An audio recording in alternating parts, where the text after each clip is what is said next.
আসসালামু আলাইকুম, welcome back to my channel NNK lifestyles. আশা করি আপনারা সবাই ভালো আছেন। আজকে আরেকটি নতুন ব্লগ নিয়ে চলে আসলাম আপনাদের মাঝে। তো আজকে কিন্তু সন্ধ্যার নাস্তা দিয়েই আজকের ব্লগটা শুরু করে দিলাম।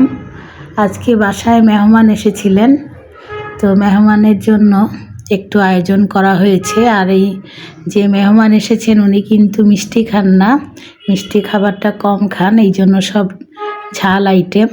তো এইখানে যে সুজি দেখতে পাচ্ছেন এগুলো কিন্তু ঝাল সুজি, যেটাকে আমরা সুজির উপমা বলে থাকি। এর আগেও আমার ভিডিওতে আমি দেখিয়েছিলাম কিভাবে এটা রান্না করে আমরা খাই। তো এটা কিন্তু পেঁয়াজ, তারপরে শুকনা মরিচ, এগুলো দিয়েই আর কি করা হয়েছে, সাথে আদা রসুন বাটাও দিয়েছি। তো এখানে সুজির উপমা করা হয়েছে, ঝাল সুজির উপমা। তারপরে ছিল ছোলা। ছোলাটা অবশ্য আগের আমার এই ফ্রিজেই ছিল, তো ওটা আর আজকে আর করতে হয়নি, জাস্ট গরম করেছি।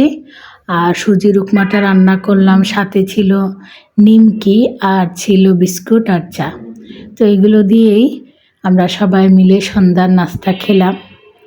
তো সন্ধ্যার নাস্তা খাওয়া পর্যন্ত এই ভিডিও ছিল। এটা হলো তার পরের দিনের ভিডিও।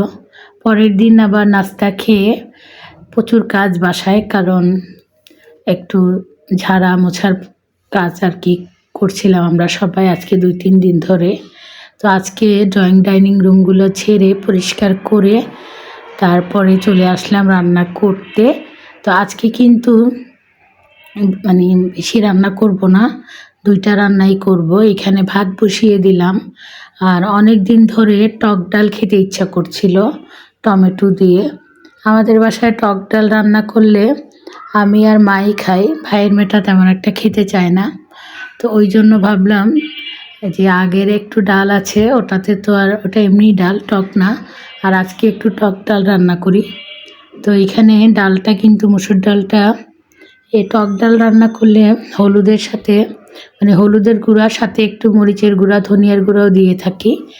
আর ডালটা যখন সেদ্ধ হয়ে যাবে তখন টমেটোগুলো আগেই কেটে রেখেছি, টমেটোগুলো দিয়ে দিব। তো আজকালকার টমেটো তো কি বলবো, তেমন একটা টক মনে হয় না। আর টক ডাল যখন রান্না করি ডালটা একটু টক টক হলে বেশি ভালো লাগে। তো এইখানে ডাল বসিয়ে দিয়ে তারপরে আরেকটা ভাজি করব। শীত তো চলে যাচ্ছে, এখন ফুলকপি, বিশাল বড় বড় ফুলকপি মা নিয়ে আসেন, কিন্তু ফুলকপি খেতে ভালো লাগে না। তো আজকেও একটা ফুলকপি নিয়ে এসেছিলেন, তো ওটা আজকে রান্না করব না। এই ফুলকপিগুলো আমি এরকম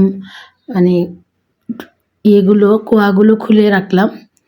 তো এখন এগুলোকে একটু কুচি করে কেটে তারপরে একটু পানির মধ্যে ভাপ দিব বলতে ওটা অত সেদ্ধ করব না, জাস্ট বলক ওঠা পানির মধ্যে দিয়ে তারপরে একটু নেড়ে চেড়ে নামিয়ে ফেলবো, চালনিতে ঢেলে ফেলবো।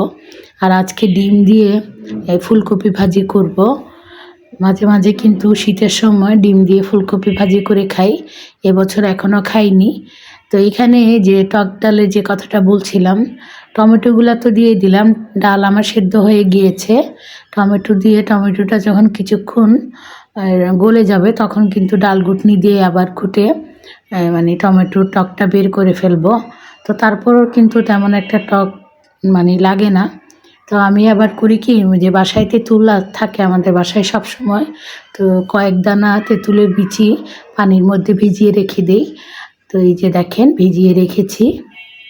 তো যখন টমেটোটা সিদ্ধ হয়ে যাওয়ার পরে ডাল ঘুটনি দিয়ে ঘুটে তারপরে এই যে বিচিগুলো ফেলে দিয়ে এই পানিটা দিয়ে দেব ডালের মধ্যে, তাহলে কিন্তু ডালটা টকও লাগে আবার খেতেও খুব মজা লাগে।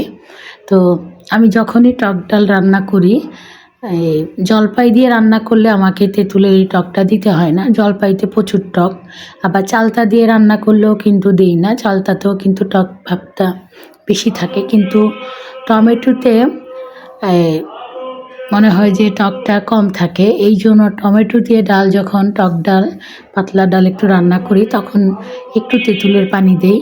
তো যাই হোক, আমি কিন্তু ডাল বাগার দিয়ে দিয়েছি। ভাতও হয়ে যাওয়ার পরে ভাতও মা ঝরার জন্য রেখে দিলাম ঢেকে দিয়ে। আর এখানে একটু ধনিয়া পাতা দিলাম, সেই সাথে বাগারে দিয়েছি শুকনা মরিচ, অল্প পাঁচফোড়ন আর রসুন আর পেঁয়াজ, এটা দিয়ে ডাল বাগার দিয়েছি।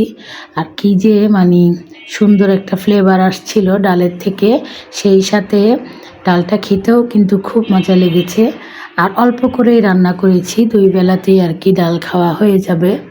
আমি তো আজকে যেহেতু বললাম যে ফুলকপি ডিম দিয়ে ভাজি করেছি আর টক ডাল রান্না করেছিলাম, সাথে ডিম ভাজা মানে করেছি, কিন্তু আমি ডিম ভাজা খাইনি।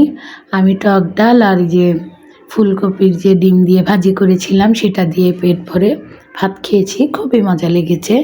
আর টক জাতীয় যে কোনো খাবার আমার খুব মজা লাগে ভাত দিয়ে খেতে। আমি তো ওই যে জলপাই দিয়ে মাছ রান্না করে খাই, ডাল রান্না করে খাই। আবার আমের দিনে তো কাঁচা আম দিয়ে সব রকমের আর কি মাছ বলেন তারপরে ডাল বলেন রান্না করে খাই। মানে টক জাতীয় একটা আইটেম যদি ভাত খাওয়ার সাথে থাকে তাহলে আমার কাছে খুবই ভালো লাগে। তো এইখানে দেখেন ওই যে ফুলকপিগুলো এখন ছোট ছোট করে কেটে তারপরে ধুয়ে রাখলাম। এখানে এই যে পাতিলে পানি বসিয়ে দিলাম, তো এখন এই ফুলকপিগুলো দিয়ে দিব। আর ফুলকপি দেওয়ার পরে কিন্তু ফুলকপিটা আমি ওইভাবে সেদ্ধ করব না, জাস্ট পানিতে দিয়ে কিছুক্ষণ নেড়ে চেড়েই আবার একটা বলক চলে আসলেই একটা চালনির মধ্যে আর কি প্লাস্টিকের চালনির মধ্যে নিয়ে নিব। আর এইভাবে ফুলকপি এর আগে যখন ফুলকপি আমি ডিম দিয়ে ভাজি করেছিলাম তো ফুলকপি আমি সেদ্ধ করিনি, মানে এইভাবে আর কি একটু ভাপে দিইনি, এমনি করেছিলাম। তো আজকে ইচ্ছে হলো যে এইভাবে করি, তো এইভাবে করেও করেছিলাম, ভালোই লেগেছে, খারাপ লাগেনি। তো একটা ডিমই নিয়েছি কারণ ফুলকপিগুলো দেখতে অনেকগুলো হলেও ভাপ দেওয়ার পরে মনে হলো যে কমে গিয়েছে, তো একটা ডিমই দিব। তো প্রথমে আমি কিছু পেঁয়াজ আর কাঁচামরিচ তেলের মধ্যে দিয়ে দিলাম, আর তারপরে আমি ডিমটা দিয়ে দিব আর মশলা দিব। ডিমটা দেওয়ার পরে যখন ফুলকপিগুলো দিয়ে দিব তখন হালকা হলুদের গুঁড়া, তারপরে মরিচের গুঁড়া, ধনিয়ার গুঁড়া, অল্প একটু জিরার গুঁড়া, এগুলাই দিব। তো এইখানে কিন্তু আমি মানে বাসায় যদি আমার ম্যাজিক মশলাটা থাকতো তাহলে আমি ওটা ইউজ করতাম, তো ওটা তো ছিল না। ওটা দিলে আর দেখা যায় যে আর অন্য কিছু দিতে হয় না, ওটার একটা আলাদাই টেস্ট আছে, ফ্লেভার আছে। তো যাই হোক, ওটা ছিল না বাসায়, তো এই জন্য আমি অল্প অল্প আর কি বাসায় যে মশলা ওগুলোই দিয়েছিলাম। তো এইখানে এই যে পেঁয়াজটা হালকা যখন একটু ব্রাউন কালার হয়ে গিয়েছে তখন আমি এই যে ডিমটা দিয়ে দিলাম, আর কাঁচামরিচও দিয়েছি, আর মরিচের গুঁড়াটা অল্প দিয়েছি, কাঁচামরিচ একটু বেশি করে দিয়েছি। কাঁচামরিচের ঝালটা ভাজিতে আমার কাছে ভালো লাগে। তো এইখানে এই যে সুন্দর করে ডিমটা কিন্তু আমি খুব বেশি কড়া ভাজা করব না, অল্প একটু ভেজেই ফুলকপিটা দিয়ে দিব, ভাপে দেওয়া যে ফুলকপি সেগুলো। আর ফুলকপির ভাজিটাও খেতে কিন্তু খুবই মজা হয়েছিল। আমার ভাইয়ের মেয়ে, ও তো ফুলকপি অনেক পছন্দ। তো প্রথমে কিন্তু ফুলকপিটা রান্না করার কথা ছিল, পরে আমি বললাম না, এখন আর ফুলকপি খেতে ইচ্ছা করে না, আজকে ভাজি করে নিব। তো ওই জন্য আর কি ভাজি করলাম। এখানে কোনো আলু দেইনি, শুধু ফুলকপি ভাজি করেছি। আর এই যে বললাম না হালকা মশলা দিলাম, এটা দিয়েই এখন নেড়ে চেড়ে তারপরে ধনিয়া পাতা দিয়ে নামিয়ে ফেলবো। তো আমার এই আজকের ভিডিওটি দেখে যদি আপনাদের ভালো লেগে থাকে তাহলে অবশ্যই লাইক দেবেন, কমেন্টস করবেন।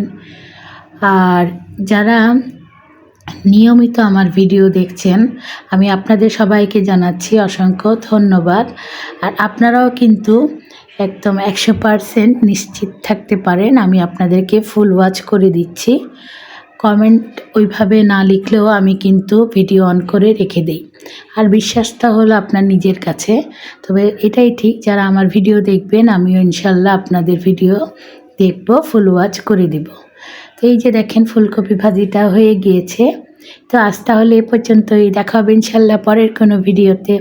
আপনারা সবাই ভালো থাকবেন, আর ভিডিওটি ভালো লাগলে অবশ্যই লাইক দিবেন এবং কমেন্টস করবেন। আল্লাহ হাফেজ।